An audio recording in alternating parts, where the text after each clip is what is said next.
Olá a todos, que bom estarmos aqui juntos novamente no nosso grupo de conversa, Laços de Vida. Hoje nós vamos trazer uma questão importantíssima que é sobre nossa sensibilidade, né? Nós temos sensibilidade aguçada para muitas coisas, sempre, às vezes, se referindo muito a questões que nos incomodam e nos fazem, ficar um pouco chateados, e aquilo que, às vezes, nos choca. E hoje nós queremos falar sobre uma experiência de prazer, uma experiência de contemplação, e trouxemos aqui uma amiga querida, a professora Joceline Harari, que é pesquisadora, professora de artes, consultora, pós-graduada, que tem feito muitas palestras sobre as histórias de toda essa trajetória dos artistas mundiais. E tivemos uma experiência muito especial com um grupo de pessoas idosas durante 4 anos, onde nós fizemos um trabalho na Benebri, que pudemos mostrar todas essas experiências, né, as exposições que a Jusceline foi, lugares, museus, e as pessoas interagiram falando um pouco das suas experiências, da sua vida, como foi todo como foram esses momentos e como elas têm esse prazer de continuar querendo saber mais, querendo conhecer.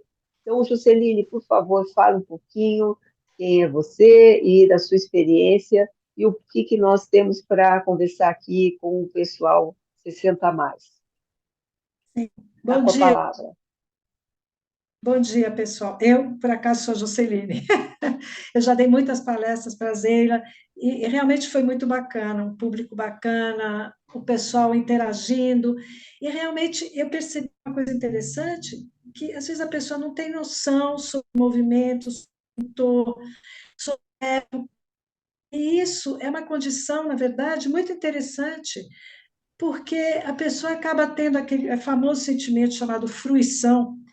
Não precisa entender de arte e nem saber de época. Claro, se você vai estudar em cima, você vai estar mais ao par do assunto, mas isso também não é uma coisa imprescindível. O que importa é a sensação que a pessoa tem ao ver uma obra de arte. E não tem nada, é inerente à condição social, econômica, onde ela nasceu. Eu posso ter uma sensação maravilhosa vendo uma obra de arte e um grande expert em história da arte falar, não, não tenho, não sinto essa obra. Então, essa é a sensação que a gente tem ao ver uma obra de arte, ao tocar uma obra de arte, pode ser uma escultura, pode ser uma gravura, a gente com música, e minha mãe sempre dizia o que seria do vermelho se todos gostassem do azul, é verdade, né? Então, é um gosto muito, muito pessoal. A gente não dá para discutir. É de cada pessoa. A sua pessoa tem sua história, teve a sua educação, tem uma família Isso. diferente da outra, tem um sentimento diferente, tem uma vida pessoal, financeira, econômica, tem uns que viajam muito, outros que não viajam. Então, é impossível discutir, tá? Então, o que eu quero hoje é passar para vocês de talvez como ensinar vocês a terem mais sensibilidade vendo uma obra de arte. Não é necessário ler o livro sobre o autor, tentar descobrir o movimento. Claro, se vocês tiverem essa intenção, vocês vão ter mais condições de analisar uma obra de arte, claro. Mas não é de grande importância. Existe essa palavra mágica chamada fruição. É uma sensação que você tem um prazer ao ver uma obra de arte. Eu Sim. estudo muitos movimentos artísticos, eu conheço mais ou menos 70 museus do mundo afora, eu estou sempre em movimento, para lá, para cá, aqui no MASP, na Pinacoteca, estou sempre em movimento. E se eu falar para vocês que tem um monte de obras que eu colocaria na parede da minha casa, é verdade. Não quer dizer que não são obras importantes. Se a obra está num museu conceituado, numa galeria conceituada, ou não interessa, num lugar conceituado, que é um espaço sagrado para a arte, é porque é uma obra de boa qualidade. Tá? Uhum. Qualidade pode ser na ideia, pode ser na técnica, pode ser no histórico do artista, tem milhões de coisas. tá? Uhum. Pode ser na estrutura, como a obra foi feita, se é uma genialidade. A gente, até hoje, a gente reverencia o Picasso pelo seu cubismo. Na verdade, ele fez tudo isso com outro artista. Mas não interessa, ele continuou, ele deu continuidade. Então, o que é, por exemplo, o cubismo? É a coisa mais sensacional, mais genial do mundo. Você pode não gostar da obra em si, mas o cubismo, o que ele representou? A terceira dimensão, gente, foi uma modernidade incrível no começo do século XX, em 1905, 1906, quando as pessoas não tinham noção de nada em relação.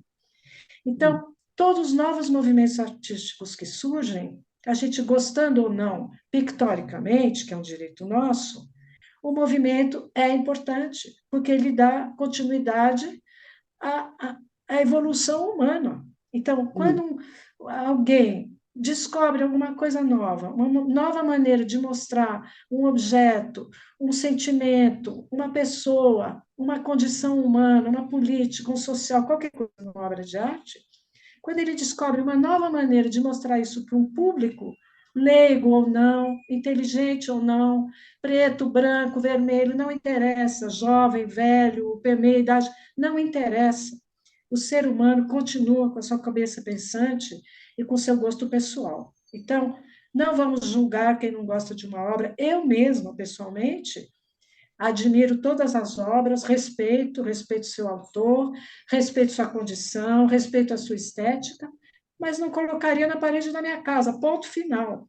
Então, isso é a democracia da arte, e a gente tem que sempre pensar nesse sentido. Quando sim. vocês conseguirem, né, Zeila, quando vocês conseguirem ter essa liberdade, porque é uma liberdade. Eu já fui muito criticada porque eu gostava de obras que a maioria das pessoas não gosta. Ai, a pessoa fazia cara feia. Ai, que horror! Como é que você pode gostar de uma coisa dessa?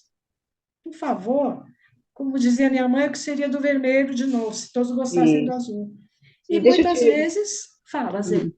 Então, o que eu estou pensando aqui é assim: você está trazendo, né? Porque a nossa questão aqui é uma relação daquilo que é aquela experiência vivida e o que que ela representa para cada pessoa, né?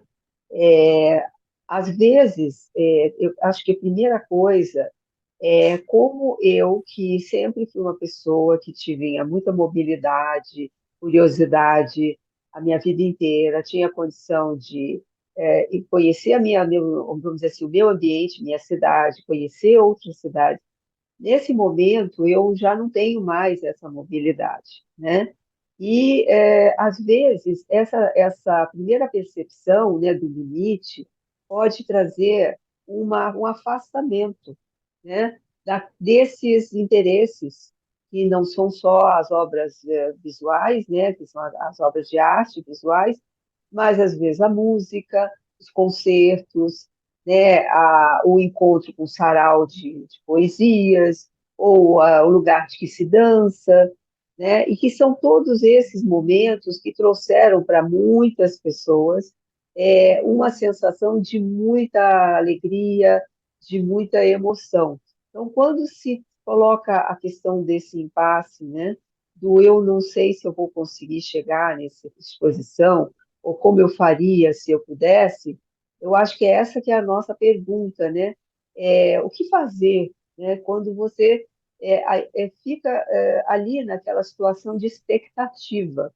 Eu gostaria, ou então eu ouvi dizer que tem, e o que acontece, né? Eu acho que você deve ver movimentos de pessoas 60 a mais, né? Tanto circulando, como teve um movimento também de exposições virtuais, de museus que permitiam que as pessoas visitassem virtualmente, mas aí dependeria de saber lidar com o computador, né, com o site, né, saber navegar no site. Como é que você vê isso tudo?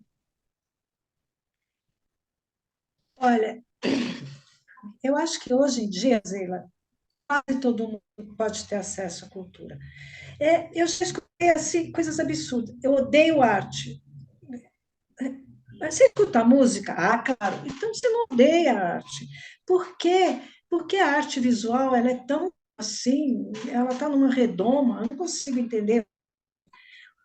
Pelo menos no Brasil e no mundo todo, eu vi no mundo todo mundo tem acesso aí ao museu de graça, tem dias gratuitos, sabe?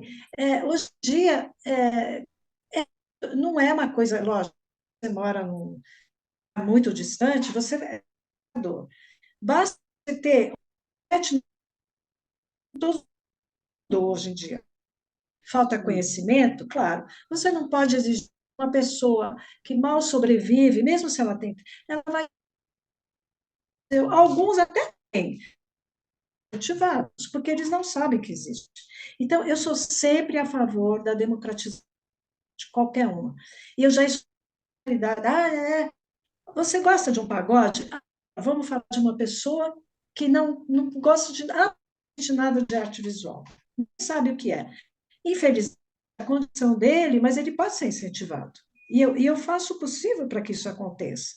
Já tive discussões homéricas com gente que me diz que eu dei a arte, e aí eu falo: você gosta de um sambinha? Ah, adoro. Então você gosta de arte. Sabe, a pessoa tem que entender que a arte não é uma coisa elitizada. Ela pode ser muito elitizada, claro, Sim, né? Se você vai sim, no Museu do Louvre e fica horas olhando a Mona Lisa e fazendo uma observação de não sei quantas horas, mas pode não ser também, você sim, percebe? sim. Então, eu Nesse sempre, ponto, eu sempre faço o possível para que as pessoas aproveitem a arte, não importa como, porque eu acho que é um prazer, uma válvula de escape que a gente tem. Essa que é a verdade. A nossa vida é complicada, quem mora em cidade grande sabe, é trânsito, é conta para pagar, é vizinho que reclama, é o síndico que enche a paciência, é a caixa de supermercado que esquece de pôr. No dia a dia, nós temos sempre pequenas injeções, essa que é a verdade. Nada grave. A gente pode ter situações graves também, claro, né? Espero que não aconteça com ninguém. Mas a gente tem sempre algum empecilho no dia a dia. A gente, mesmo quem mora num lugar idílico maravilhoso, sempre vai ter alguma injeção, por dizer. Então, exatamente, eu acho que esse sempre tem, impacto, não né, existe um sempre mundo tem. perfeito para Sim, ninguém. mas é aí que é a questão. O que que acontece? Quando a pessoa se vê diante do empecilho, né, principalmente nas grandes cidades, teve a pandemia que limitou, as pessoas não podiam sair de casa, né? Então, o que talvez a nossa, vamos dizer assim, a nossa chamada aqui é que existem viabilidades. A possibilidade, você falou, é uma questão elitista? Não, porque o prazer de contemplação das coisas bonitas, você pode encontrar naquilo que tem sentido para você, né? Então, se você mora num lugar que não tenha nem museus, nem teatros, nada, mas você fica muito feliz de sair pela manhã, ver a natureza, ouvir os passarinhos, né? Andar por um lugar que você gosta, vendo aquela decoração daquelas casas, né? Eu fui numa cidade há pouco, eu não me lembro agora o nome, mas era uma cidadezinha que era feita para ser vislumbrada. As pessoas iam lá, as casinhas eram pintadas, era uma coisa muito bonitinha. Então, tudo isso é a oportunidade de você exercitar esse prazer pelas coisas bonitas que te emocionam, que podem ser formais, né, mais como a música, a pintura, a poesia, e podem ser outras coisas.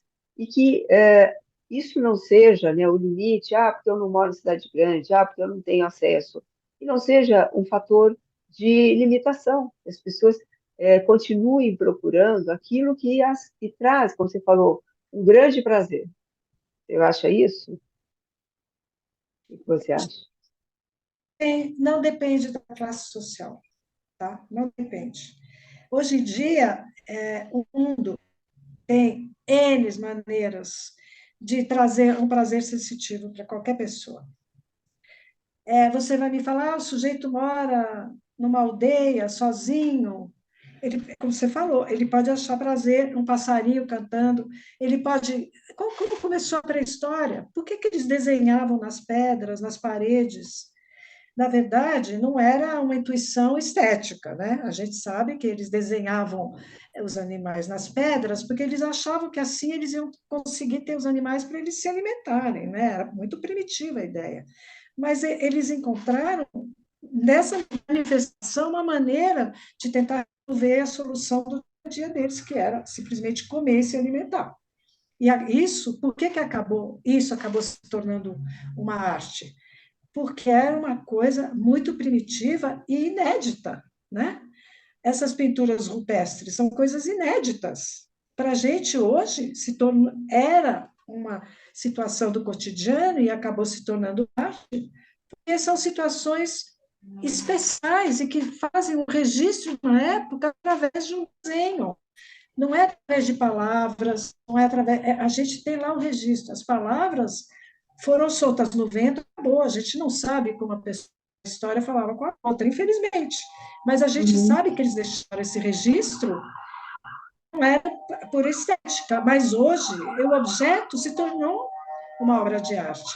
Quer Por dizer, é quê? uma Porque é relação. inédito, porque o primeiro encontro que a gente teve registrado com uma civilização. E assim vai indo, vai continuando. Então, eu acho que, sinceramente, eu ainda sou a favor, vamos tornar a arte mais democrática, em todos os sentidos. Esse elitismo, para mim, não existe. E Mas eu, depende muito graças a. também do meu desejo de me aproximar. Eu acho que eu posso Sim, até ter a facilidade de entrar gratuito, ou no parque vai ter uma orquestra, ou vai ter uma encenação, ou vai ter alguma montagem, mas eu tenho que lembrar que isso me faz bem.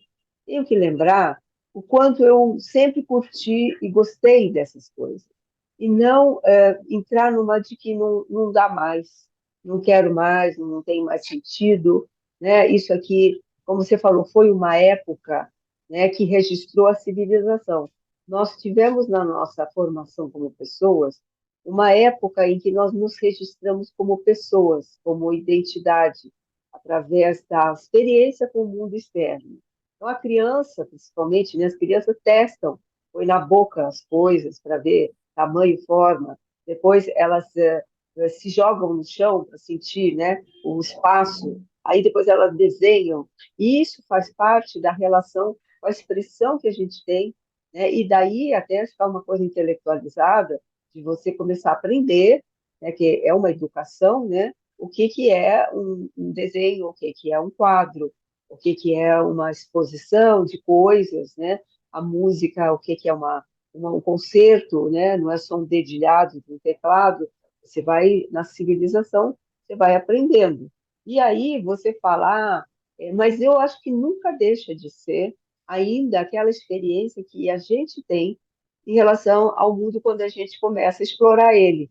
Então, parece que a arte nos leva a uma retomada da nossa experiência, vamos dizer assim, perceptiva do corpo inteiro, né, como éramos quando criança, do que é o mundo, né? Essa é a sim, impressão que me passa. É um prazer que não tem explicação, porque ele é fisiológico, né? O dançar, o olhar, aquela coisa linda, é o ouvir, primitivo, né? é primitivo, porque ele nos leva a essa experiência que nós tivemos com o mundo, quando começamos a nos tornar pessoas. É Então, verdade, essa claro. lembrança, ela é tão forte, tão linda, que é algo que tem que, assim, de alguma maneira, ser uma boa lembrança, né? Tipo, eu me lembro, né? Aquela coisa mais linda que aquele vídeo que ele explodiu da bailarina que dançava a dança dos cisnes, né? E ela, totalmente embotada pela demência, quando eles põem o fone no ouvido dela, ela começa a dançar. Ela lembra que ela foi a bailarina principal do balé. Então, é uma memória tão forte, tão antiga, que é algo que aqui estamos instigando as pessoas a pensar sobre essas experiências, não é? O que eu acho, Zila, a internet é maravilhosa, claro, senão a gente não estaria aqui. É uma das coisas mais legais que eles inventaram, né? Computador, internet. A gente tem acesso ao mundo inteiro em 2 palitos, é só teclar um negócio, a gente pode entrar no mundo inteiro, ver museus do mundo inteiro, situações, política, economia do mundo inteiro, em 2 minutos, às vezes, né? Então, é uma genialidade. O que não pode, o que o ser humano, a meu ver, não pode perder a sensibilidade e a fruição, que era justamente o tema de hoje. A fruição é uma coisa inerente ao ser humano, ela não pode ser discutida. Tá? Eu posso colocar 5.000 pessoas à frente da mesma obra, as 5.000 pessoas vão ter uma sensação diferente, ou não, não dá para saber. sim. Claro que ninguém vai testar isso, porque ninguém é doido. Mas, enfim, Uhum. se você fizer um teste com 20 pessoas na frente da mesma obra durante 5 minutos, você vai ter respostas completamente diferentes. Por quê? Porque a gente tem um passado, a gente nasceu diferente, a gente foi criado Realmente. diferente, a gente tem os cromossomos, Você né? está falando o seguinte, que não é uma questão só. Se a pessoa incomoda, se a incomoda, é uma emoção. Se ela se sentiu impactada e aquilo traz aquela reação de crítica, isso é bom. Isso é muito bom. É Claro, bom que a pessoa se manifeste, porque se incomodou, tem alguma coisa que está mexendo com alguma lembrança de algo que não combinou, que não foi bem, né? Então, eu digo, a experiência ela é bem-vinda, independente de se gostar ou não gostar, porque ela está claro, se colocando de frente com aquilo que impacta. E o que a gente está trazendo aqui é importante que a gente possa ir de encontro a essas coisas que nos mexem, que nos emocionam, para felicidades ou para esses impactos negativos. Importa que a gente se exponha, que continue resgatando aquilo que da nossa vida tinha sentido e que não pode não ter mais, porque estamos mais velhos, não temos mais a mesma facilidade de locomoção, né? E isso é um outro capítulo que a gente vai tratar em outro momento sobre o que nós temos falado muito dos grupos, dos amigos, né? De se organizar para juntar com outras pessoas que também estão com dificuldades de poder chegar nos lugares ou de poder se encontrar, né? Então, esse grupo de conversa, ele tem justamente a função de lembrar que nós temos um esqueleto fundamental que são os grupos. E é aqui que as coisas vão surgindo como soluções. E aí eu queria pedir para você, já finalizando o nosso encontro, fazer os seus comentários para a gente deixar uma bela mensagem aqui para os nossos sim, participantes, e depois a gente vai abrir para discussão, que não vai ficar gravado. tá bom. Mas diga lá. Bom, a primeira coisa que eu quero dizer para você, gente, depois que a gente fica um pouquinho mais velho, mas não interessa. O nosso pensamento continua muito importante. A gente não pode esquecer disso jamais, tá? Porque isso é a nossa gasolina, vai. A gente consegue continuar, a gente não pode mais fazer isso, não pode mais fazer aquilo. Alguém na nossa idade consegue encarar 40 horas de voo seguida? Eu não consigo mais. Eu acho que nem. Tem que fazer 2, 3 paradas. Mas é cansativo. Mas vale a pena, gente. A gente não pode desistir. E, assim, uma coisa que a gente não pode desistir nunca é do nosso pensamento, do nosso gosto pessoal e da nossa fruição. O que é fruição? É uma sensação que a gente tem de prazer. Aí vocês vão me falar, mas eu tenho o maior prazer de ficar com os meus netos, com os meus filhos. Não, não é isso, não é fruição. Isso é prazer, o prazer social. Fruição é quando você vê uma obra, alguma coisa que te toca interiormente, artisticamente. Você pode sentir fruição ouvindo uma música bonita, por que não? Mas, enfim, mas a gente não pode deixar de correr atrás da nossa felicidade. Número um, claro, tem horas que a gente tem umas situações complicadas para lá, para cá, mas a gente não pode desistir. Isso é um recado pessoal meu, tá, gente? Porque todo mundo passa por coisas chatas na vida, ninguém tem a vida perfeita nunca. Mas, enfim, e eu acho que a arte pode ajudar muito a gente nesse sentido. A parar, nem que seja 1 hora por semana, para ver um pedaço de um filme, um documentário interessante. Não precisa ir para museu. Ir para o museu, por que não? andar na rua, ver coisas bonitas, sentar numa praça e falar, ai, que delícia esse cheirinho de mato. Pequenas coisas da vida, gente. A gente não precisa procurar coisas imensas, gigantescas. Se elas tiverem isso na nossa vida, maravilha, por que não, né? Mas se não tiver também, eu acho que a gente não pode desistir, precisa ficar indo em museu. A gente pode incentivar uma pessoa a ter uma vida melhor, de certa maneira, através da sensibilidade, de mostrar uma coisa bonita de vez em quando. Então, vamos tocar para frente, gente, vamos sair um pouco do casulo e pensar um pouco em volta. Não, o sacrifício é muito pequeno para a gente. E É verdade. a gente tem uma vida relativamente muito boa. Eu vejo muita. Não quero fazer sociabilização, nem dar uma de socialista, não é nada disso. Eu só acho que a gente tem um mundo ao redor que a gente pode melhorar, muitas vezes com uma coisa muito pequena. E para os outros faz uma coisa muito grande. Então, se a gente conseguir mostrar a beleza da arte para as pessoas de uma maneira muito simples, não precisa É isso carregar em aí. museu, gastar dinheiro. Então, isso é importante e eu Isso acho que aí. vale a pena. É isso Tá aí, bom. Zeida, eu acho que Muito vale a pena. obrigada. Tá Muito bom? legal. Muito sincero Tá o seu bom, Zeila. Muito depoimento. obrigada a Obrigada e você. até a próxima. Até a próxima. Tchau, gente. Valeu.